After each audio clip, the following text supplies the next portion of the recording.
What's good, YouTube? It's your boy JusticeXFalls back at it again with another video, and today we're looking at Star Wars Jedi Survivor exclusive hands-on. So IGN has been on the ball these past couple years, getting these hands-on for these games, and I've been loving it and reacting to them. So this is cool. So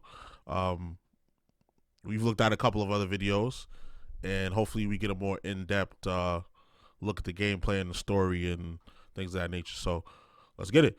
Without further ado, let's get to the video.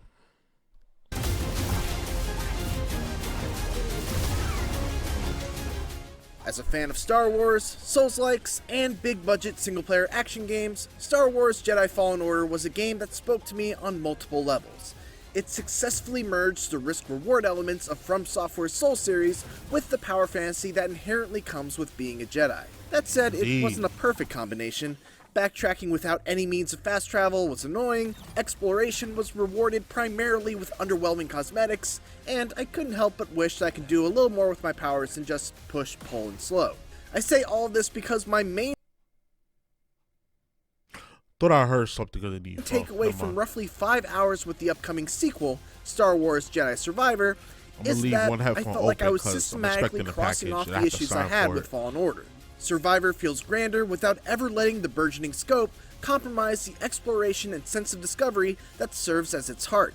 My preview time was broken up with me spending about 4 hours on the planet Kobo, a gigantic and wide open planet that largely serves as Cal's home away from home throughout the course of Jedi Survivor's story, and then about an hour on a moon planet to showcase some more traditional combat and platforming encounters that fans have come to expect. Let's start off with Kobo, because it represents the biggest change in Jedi Survivor vs. Fallen Order.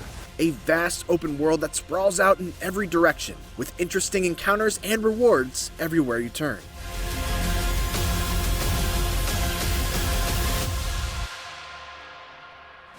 We've already shown you 9 minutes of Kobo gameplay as part of our IGN first coverage, but what we haven't really gotten to point out is the fact that most of the footage covers only the introduction to the planet, which is a fairly traditional linear portion that guides you through caves, valleys, and mountain trails, but then opens wide up once you get to the southern reach.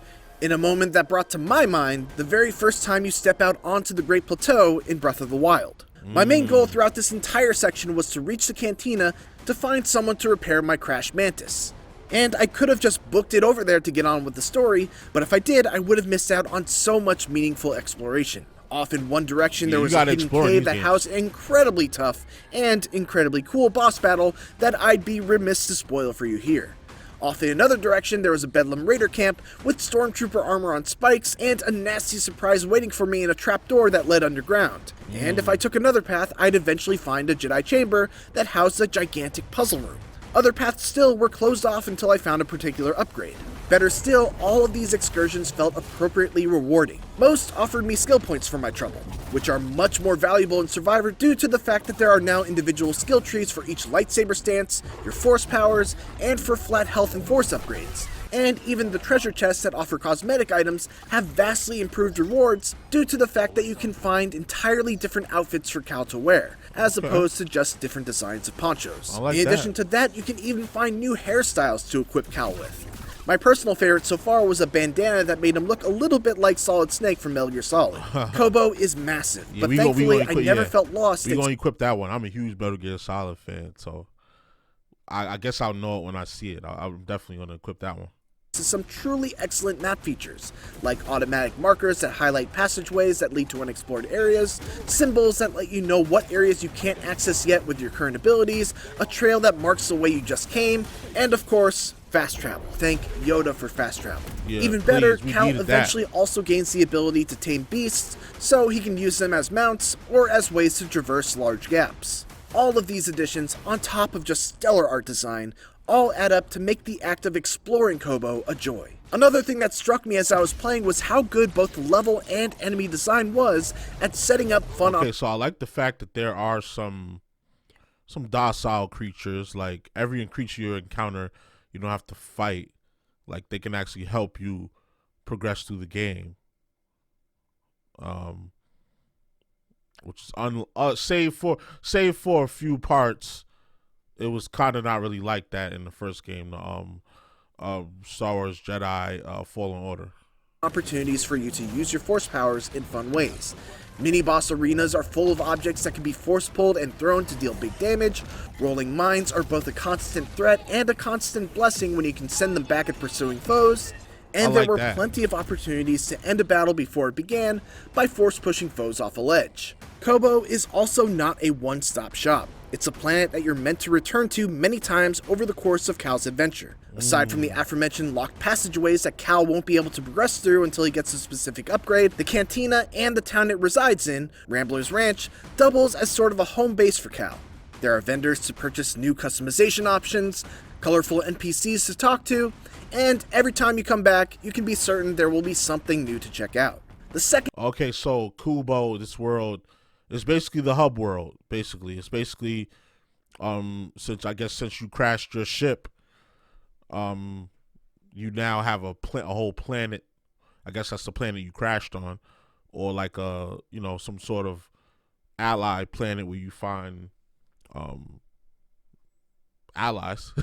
I wonder. This place seems very interesting. The second area I got to play was on an unnamed moon planet that Cal and his companion Bode visit sometime later in the game. In comparison to Kobo, this felt like a much more traditional style of level that would have been right at home in Jedi Fallen Order. That isn't to take anything away from it though, because it was a ton of fun, with a healthy balance of both death-defying platforming challenges and edge-of-my-seat combat encounters. The thing that stood out most about this level though was that there was almost a horror theme to it. Turns out that the enemies were expecting Cal, and thus most of them were lying in ambush. The beginning was very tense as it seemed like enemies were hiding around just about every corner waiting to get the jump on me. Even in a level that was much more linear, there still were plenty of goodies hidden off the beaten path, including Jedi Survivor's take on a DMC-like challenge room. In it, I had to face off against wave after wave of what seemed like hundreds upon hundreds of B1 droids. Didn't I say that in the last game? Didn't I say that in the last video? If you was watching the last video that I did on Star Wars Jedi Survivor, I said, yo, this reminds me of Bloody Palace. Okay, so we're gonna be getting that in this game, pretty much. Droids that would all go down in one or two hits, but could very easily swarm and overwhelm me. It was an absolute blast, and surprisingly tough as well, once they started mixing in some droids that would self-destruct if I didn't force push them away, or otherwise just get the heck out of there in time. I love this encounter because it's something that wouldn't have made sense within the context of the actual level, but in a sealed off space where anything goes, it was the perfect kind of combat test. I hope there are a ton more of these, and I'd happily... Here it goes. This is basically the Bloody Palace. Please search every nook and... So, whoever's the part of the design team, they're Devil May Cry fans, because this is like even the actual arena. Like if you played Bloody Palace, there's mad levels that look like this background, and it's just like they knew what they was doing. I could go on about the Jedi Chamber puzzle rooms, the fun new force powers, the exciting story beats that took place after I stepped foot into the cantina, or some of the awesome boss battles I had to overcome. But it's all stuff that's probably better experienced for yourself once the game comes out on April 28th. In the meantime, make sure to check out our breakdown of the 5 lightsaber stances, a look at 8 new enemies you'll face off against, and a quick peek at just one of the aforementioned Jedi Chamber puzzle rooms, as our coverage of Star Wars Jedi Survivor continues all throughout the month of February. Thanks for watching, and for everything else, keep it here on IGN.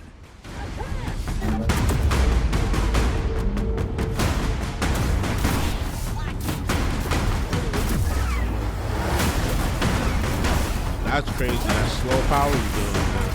Slow everybody.